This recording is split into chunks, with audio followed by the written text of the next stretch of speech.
Good afternoon, everybody. Good afternoon.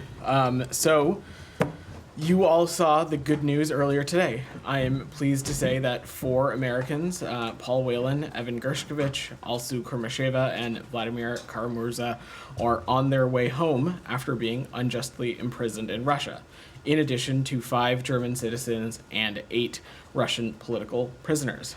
I am also happy to share that Secretary Blinken was able to speak with Paul, Evan, and Alsu an hour or so ago, and we expect them to be back in the United States in the coming hours to be reunited with their families. President Biden and Secretary Blinken have made securing the release of Americans wrongfully detained and held hostage overseas a priority, and we have seen dozens of Americans return home over the past 3.5 years. We are grateful for the support of our allies and partners who helped put a deal together, in particular Germany, Poland, Norway, and Slovenia, and we also appreciate Turkey for providing logistical support for the exchange. This is something you've heard me say before. This is an issue that is so important and personal to Secretary Blinken. In the first weeks in this department, when he was sworn in as Secretary of State, he met with the families of all Americans wrongfully detained at that time in a video call, and continues to meet with families and returnees on a regular basis. He has directly engaged his counterparts on individual cases, and we are also so grateful for the countless individuals across this department and across the interagency who worked tirelessly to secure this outcome and provide support on this endeavor over the years.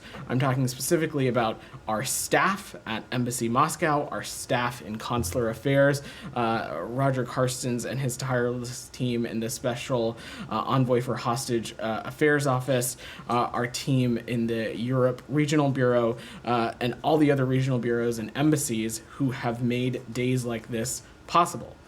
Today, we celebrate that Paul, Evan, Alsu, Vladimir, and others are free and recommit our efforts to secure the release of Americans who remain wrongfully detained or held hostage.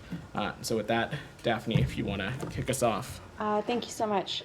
Could you detail a little bit more of Blinken's involvement in this deal, sort of what conversations he's had, and where did this idea of widening the deal to include more people to be released and get Germany involved come from? We've heard this idea was being kicked around state. Was it Blinken's idea, or where did it come from? So look, I'm not going to get into the specifics of the negotiating process beyond just saying that today's exchange is a feat of diplomacy that could have only been achieved with leaders like President Biden, like Secretary Blinken, like National Security Advisor Jake Sullivan, that understand the vital importance of diplomacy and understand the vital importance that our alliances and partnerships can play in situations like this. It's the largest multi-country swap of its kind, resulted in the release of 16 individuals currently detained in Russia. That included, as I said, 3 American citizens, 1 U.S. lawful permanent resident, 5 U.S. German citizens, and 7 Russian political prisoners. This is something that required extensive engagement with partner countries, and it started at the very top with President Biden and, of course, Secretary Blinken and National Security Advisor Sullivan and their respective teams as well. So this is something that we're very happy to see days like this when our tireless efforts come together and we're able to see American citizens reunited home.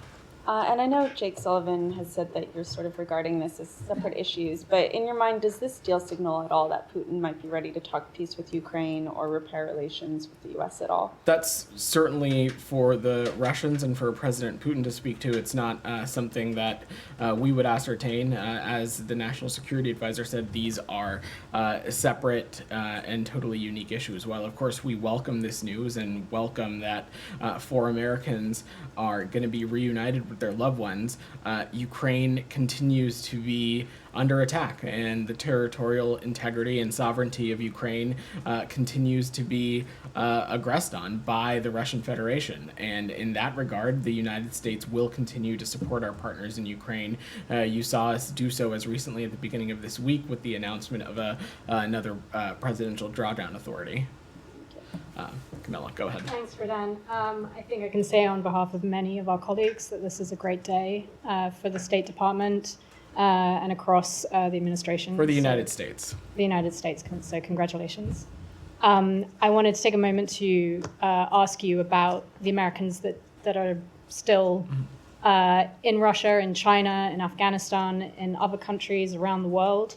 You have, as Jake mentioned, the American teacher Mark Fogel, who's still in Russia. I believe Jake said that the US is going to work on getting him out as well. You have musician Michael Travis Leak. You have Russian-American dual citizens such as Ksenia Karelina and others in Russia. And you have, I can name only a handful of them, Mark Swidden and Kai Li, Henry Kai in China. Some advocacy and human rights groups believe there are anywhere between 11 cases to as many as 200 Americans or dual Americans held in China. And of course, there's Afghanistan. You've got Ryan Corbett, George Glesman, Mahmoud Habibi, 3 Americans held in Afghanistan. What is this department's message to the Americans who are still out there? And what does today bring any insights or any experience that will now be applied in trying to get more Americans home? So our message is pretty simple, and it is that while today is a good day, that the work doesn't stop. And to the American citizens who continue to be wrongfully detained or held hostage around the world, let me just be very clear that this government, this administration, is not going to stop working. We're going to continue to work tirelessly around the clock to do everything we can to make sure that they, like Paul, like Evan, like Alsu, like Vladimir, can have a day where they can be reunited with their loved ones as well.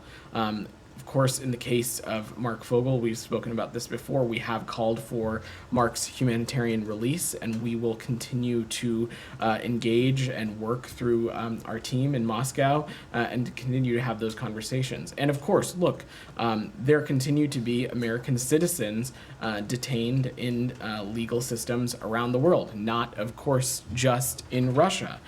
This is a responsibility that we take seriously.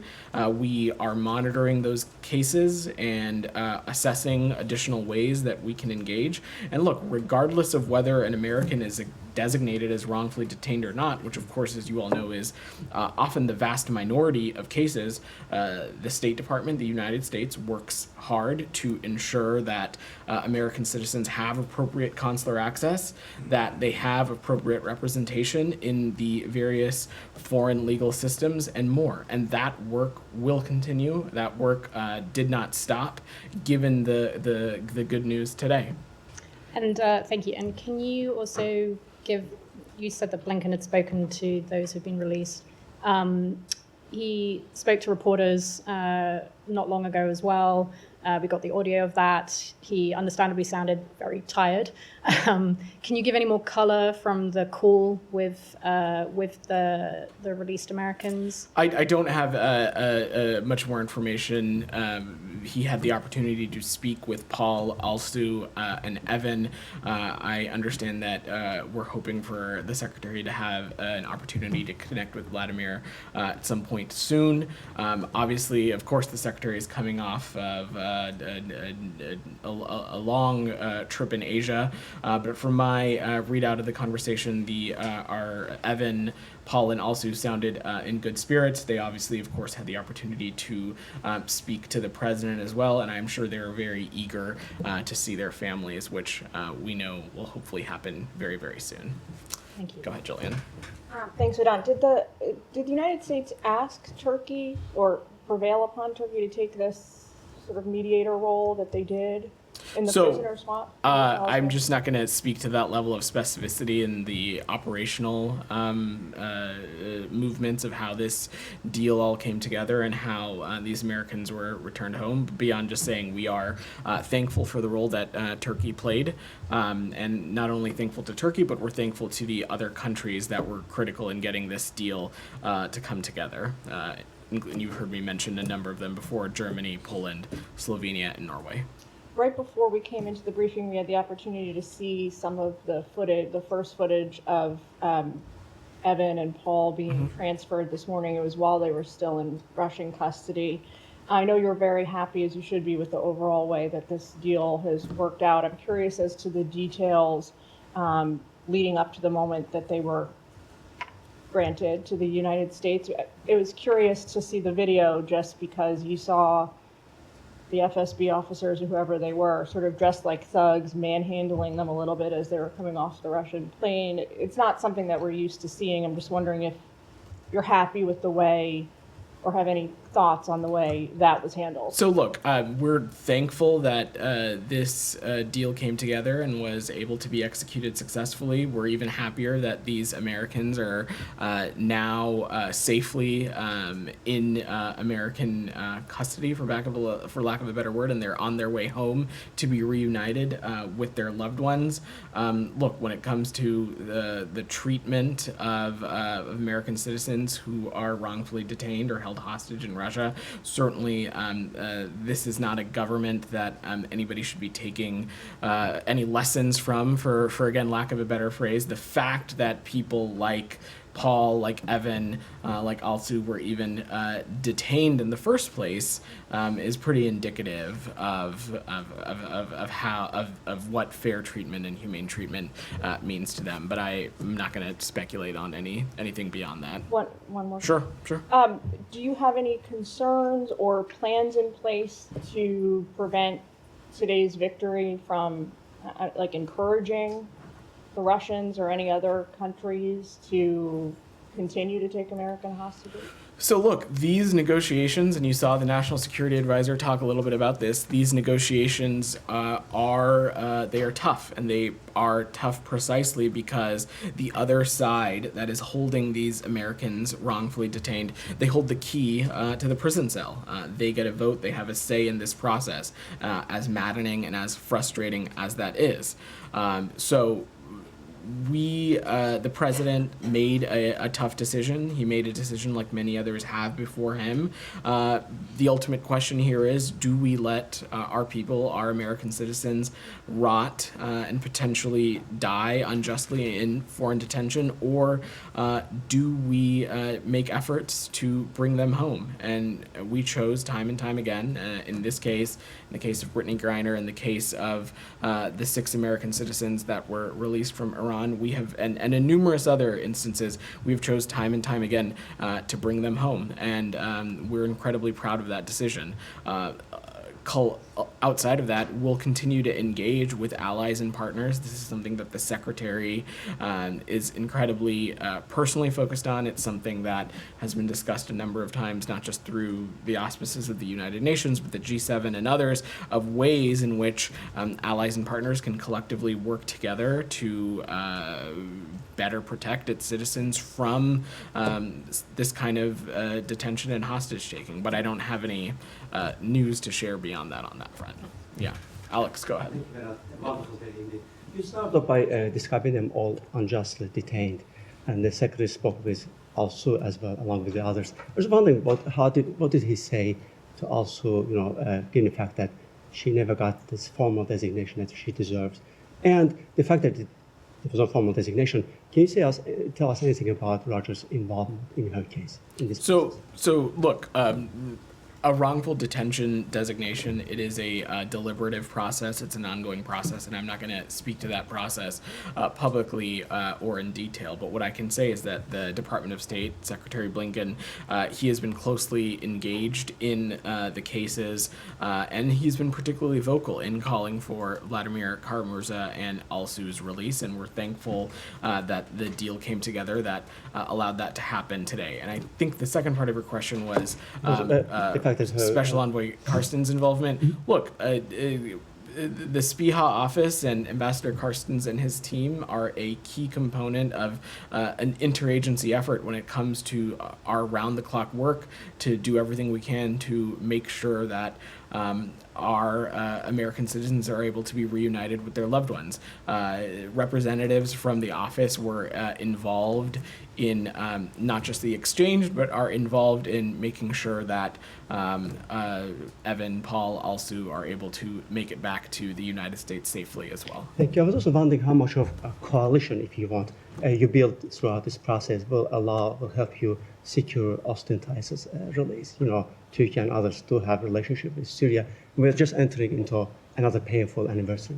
So look, in the case of Syria and in the case of Austin Tice, when the question has come up in this briefing room and in other contexts when we're asked to react to countries deciding to take certain bilateral actions or relationships with vis-a-vis Syria, one of the things that we have talked about consistently and clearly is that any country who has a relationship with Syria, who claims to have influence with Syria, needs to raise Austin's case and needs to do everything they can to help so that the Syrians can shed light on Austin's status.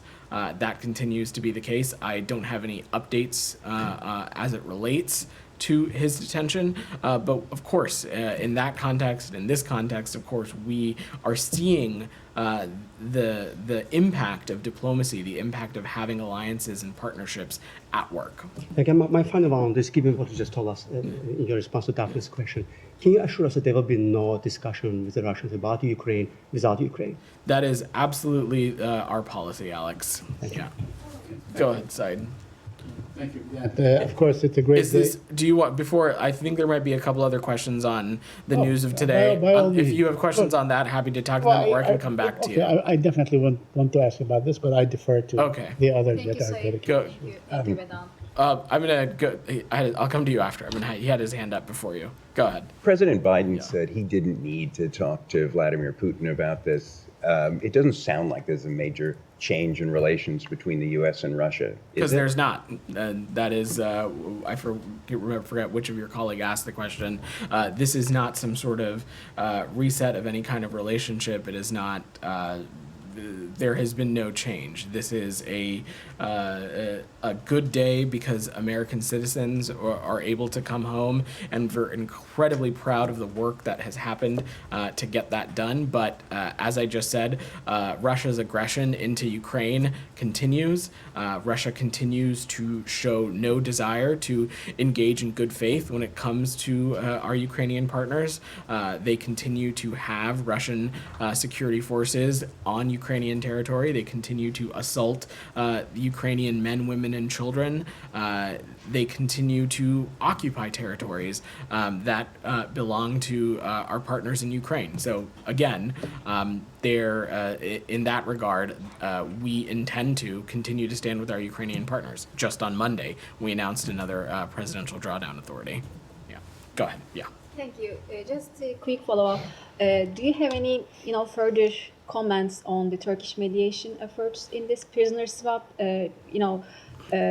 What was their specific contribution in this deal? Like, were they a party in the negotiation process? So I'm not going to speak to the specific negotiation or the operational details of the process. Obviously, the location of this swap took place in Ankara, which, as we all know, to be in Turkey. So, of course, there is the physical piece of this of where the exchange and took place. We are thankful for Turkey's role as it relates to that. Of course, Turkey continues to be a vital partner and ally, and we work with them on a great deal of things, but I'm not going to speak to the specifics of this process beyond that. Okay, Saeed, go ahead. Like everyone in this room and around the country, feel grateful that they have been released and reunited with their families. It's a good day. Yeah. In the same thing, journalists should not be punished for what they do anywhere in the world. That is absolutely true, Saeed. But we have seen yesterday is a premeditated crime to kill a journalist for doing their job. They were right there in the front of Ismail Haniya's home just to show the destroyed home from our, our colleague from Al Jazeera, Ismail Ghoul and his cameraman Rami, and they were told by the Israelis to leave the scene. They did. They got in their car and they moved, and then they were bombed. I mean, that is summary execution, isn't it? Saeed, I spoke to this a little bit yesterday, and the good news that we have relating to these American citizens who have returned, who will be returning to the United States.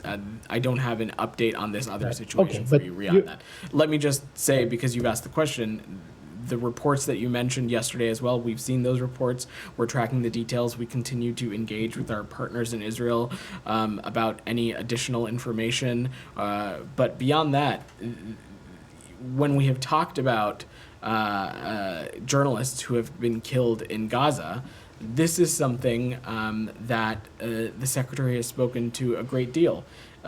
We have time and time again offered not just our condolences to Palestinian journalists killed in Gaza, but we have attempted to make clear just how vital the work of journalism has been to showcase the ongoing dire conditions in the Gaza Strip, and how key certain outlets and certain media organizations, including Al Jazeera, have been to that line of effort. And that's something we will continue to not just say publicly, but we will raise privately with partners in the region. We'll continue to stress with our partners in Israel as well. Mm-hmm. Now, there are also dozens of Palestinian journalists who are currently detained by Israel. Overwhelmingly, they're not charged with anything. They're held under administrative detention and so on. Do you call on the Israeli government to either charge those journalists that are being held under administrative detention or let go? Look, Saeed, we've been clear and consistent that Israel needs to treat all detainees humanely, with dignity, and in accordance with international law, and the detainees' human rights must be respected. Beyond that, I'm just not, I don't have specifics as it relates to these specific cases to speak to. But certainly you urge the Israelis to release those who are not charged with anything if they don't charge them. I'm not going to speak to specific cases in the judicial system that I'm not tracking, but what I want to say again is that we've been clear and consistent that Israel must treat all detainees humanely. Okay, a couple more quick ones. Was there any communications with the Palestinian Authority from U.S. officials to the Palestinian officials in the aftermath of the assassination of Ismail Haniyeh? I'm not aware of any specific conversations to read out. Is there, I'm happy to check if there's anything, Yes, Said, please. but I'm not aware of. Okay, and lastly, I want to just bring to your attention that an Israeli lawmaker was asked about the alleged rape of the Palestinian detainee, and he basically said yes, it is legitimate. And as we look at the story, it is really appalling. I mean, it seems, pardon me for the graphic description that I'm about to describe, but they took a cell phone and they shoved it up his gluteus maximus all the way to the intestine, and they were calling the phone. Said, The Israeli soldiers. This is documented. So I mean, how don't you find this appalling? we are aware of these concerning reports, and of course, if they are true, they are appalling. The IDF itself has indicated that it is looking into these allegations, and we, of course, welcome that. It is essential that the rule of law and due process prevail, and in democracies, no one is above the law. And so we are going to let the process play out here. But of course, these reports are incredibly concerning. But there is an investigation taking place, and therefore, I don't want to offer any judgment until that process has concluded. Okay. And lastly, on the negotiations, any update on the negotiations? Are they ongoing? Are they likely to resume? Are they frozen? As What is your I said as recently as yesterday, Said, Right, we yeah. continue to believe that a deal is not just urgent, but also achievable. We're going to continue to remain focused on working around the clock to narrow some of the gaps. Getting this deal done to bring the hostages home, to end the violence in Gaza, is incredibly important. And for those of you that heard the Secretary at his press conference in Mongolia overnight, he echoed the very same thing. Thank you. Daphne, you had your hand up. Go ahead. Thank you. Can I just follow up on some of the comments Blinken made in Mongolia, Sure. where he said that getting to a ceasefire requires all parties to stop taking escalatory actions? The administration has repeatedly said that Israel has a right to defend itself. Is it the administration's view in the past few days that Israel has gone beyond that right at all, and that the actions have been escalatory? I don't have an assessment to offer on the events of the recent days beyond echoing what the secretary has said. First, of course, that for us to get to a ceasefire, for us to get this region out of endless cycles of violence, for us to create conditions so hostages can come home, we absolutely think a ceasefire is necessary. And one of the ways to do that is to ensure that steps are taken that do not escalate tensions. The secretary has been engaging with partners in the region despite being in the Indo-Pacific. You all have seen readouts from a number of calls happen where he's been stressing the importance of that message as well. And then you said yesterday that it was still your assessment that Israel was engaging constructively in ceasefire talks. What makes you confident that that is the case? I'm not going to speak to the specifics of the ongoing negotiation process, but the question was posed to us whether we believe Israel was engaging in good faith, and that continued to be the case yesterday and continues to be the case. And are there any plans for him to speak with Israeli counterparts in today and the next coming days? So we engage with our partners in Israel regularly. The secretary spoke to President Herzog earlier in the week. I don't have any specific calls to preview.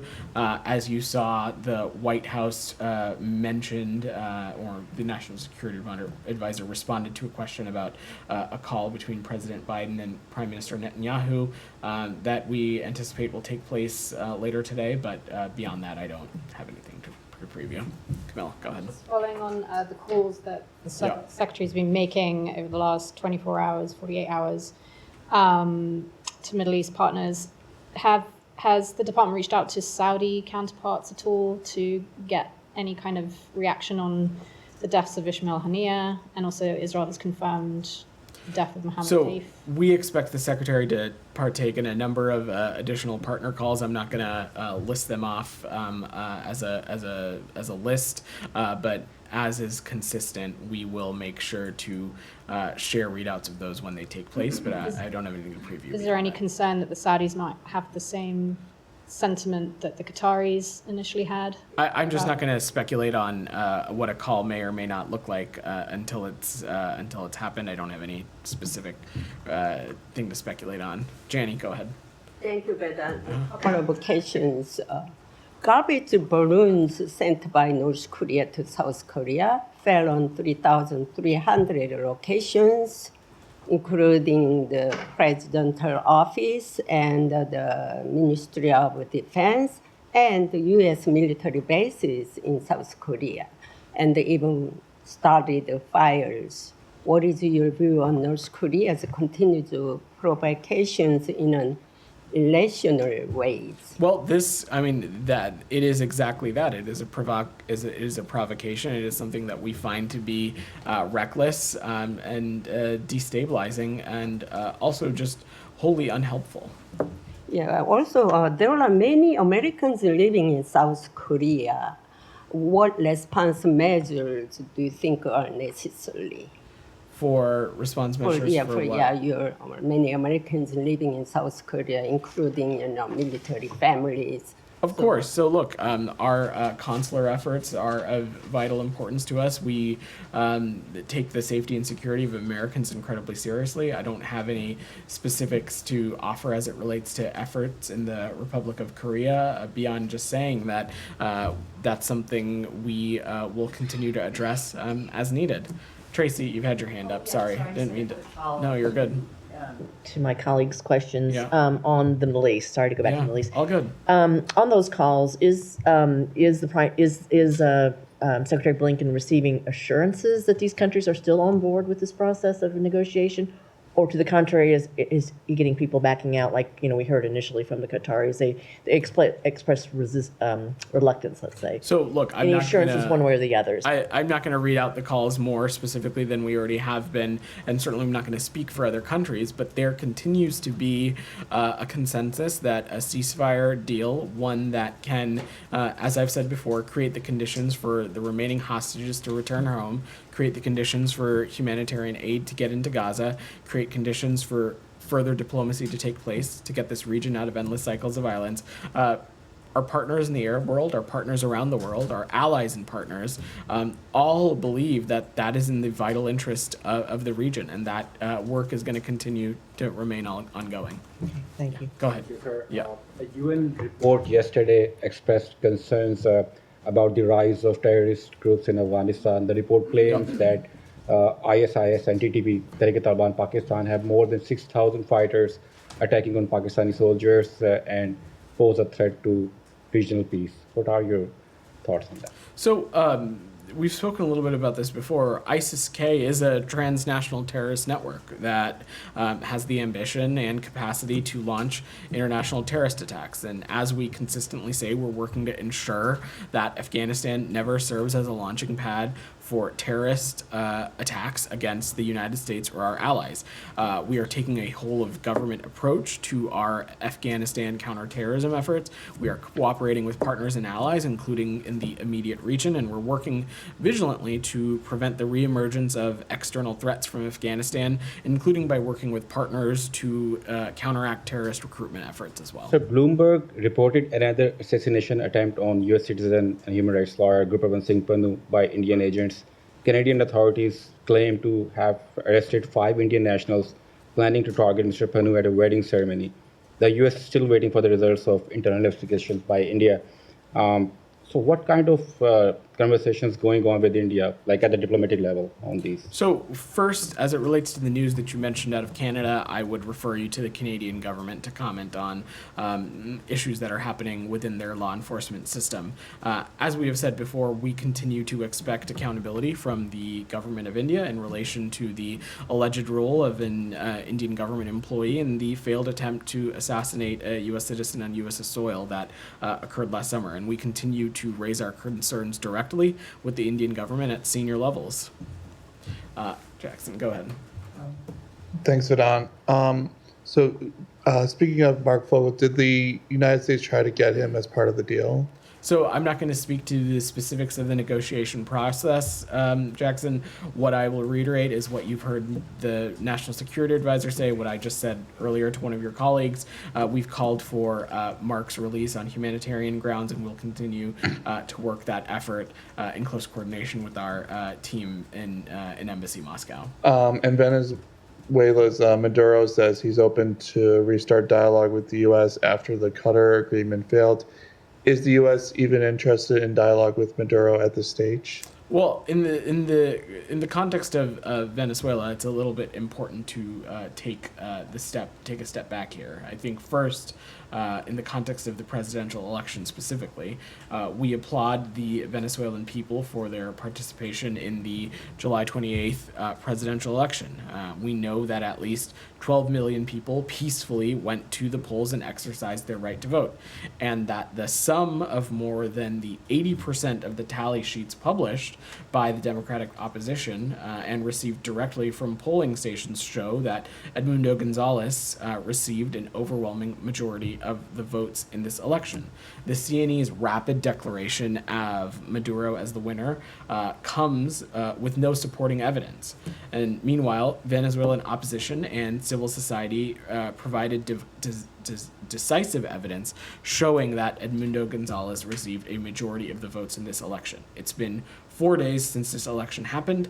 Any polling station data or results the CNE releases now would require close scrutiny, and so we're continuing to consult with our international partners on appropriate next steps. And has the U.S. received a letter from Israeli Foreign Minister Katz stating Israel is not interested in an all-out war, but the only way to prevent it is the immediate implementation of Resolution 1701. What does this say about the risk of escalation along the Israeli-Lebanese border? I'm not tracking a letter, but what I can say is that the contours of that is what the United States, at least what we've been speaking to specifically in the context of ensuring a diplomatic resolution along the blue line. Of course, you heard me talk a little bit about this on Monday and Tuesday as well. Of great importance to us continues to be creating the conditions so civilians on both sides of the border, both in Israel and in Lebanon, are able to safely return home. And just Go ahead. I'm going to work Thank you very through it a much. little bit. Thank you. Go ahead.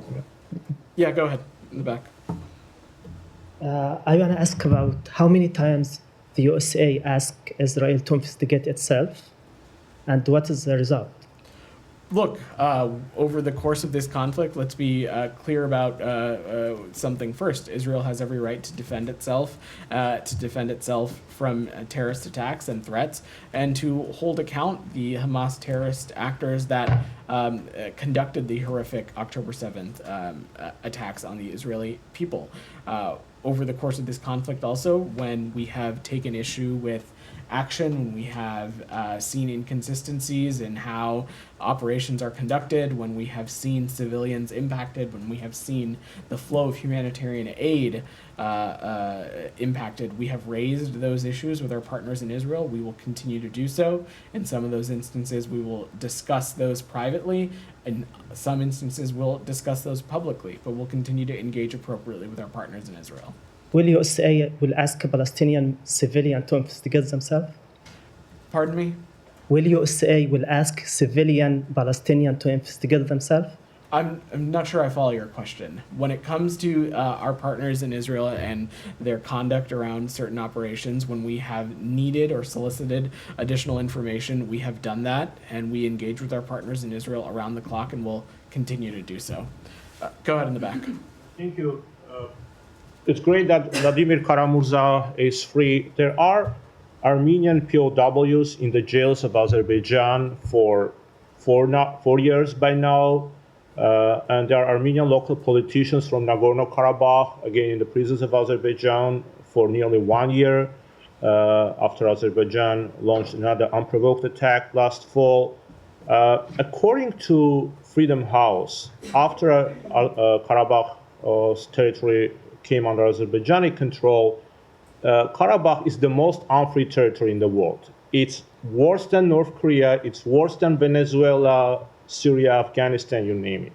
So the question is whether you follow the situation with the collapse of liberties and civil society in Nagorno-Karabakh, if you have any comments on this, and is there anything that this administration can do to help the detained Armenians that are jailed in Azerbaijan, whether you can help them to be released or assist in any other form? Thank you. So, on the context of the broader situation in the South Caucasus, this is something that the Secretary and the Department continue to be deeply engaged on. I don't have any updates for you as it relates to that process. And look, when it comes to detainees, we've been clear and consistent that any country needs to treat all detainees humanely, with dignity, and in accordance with international law, and needs to respect detainees' human rights, and that continues to be true in this case as well. Gita, go ahead. Speaking of Armenia, there was a report a while ago that Iran is going to be supplying Armenia with weapons. Both countries have denied it. I was wondering if this is on the State Department's radar. I don't have any comment on that, Gita. Okay. One other question on the region. Yeah. I know you talked about the suspension of aid to Georgia yesterday. Yep. Yeah, I was wondering, why isn't the U.S. government not targeting the former Prime Minister, Ivanishvili, who's thought to be behind all these changes in Georgia that the U.S. administration thinks is a backslide on democracy?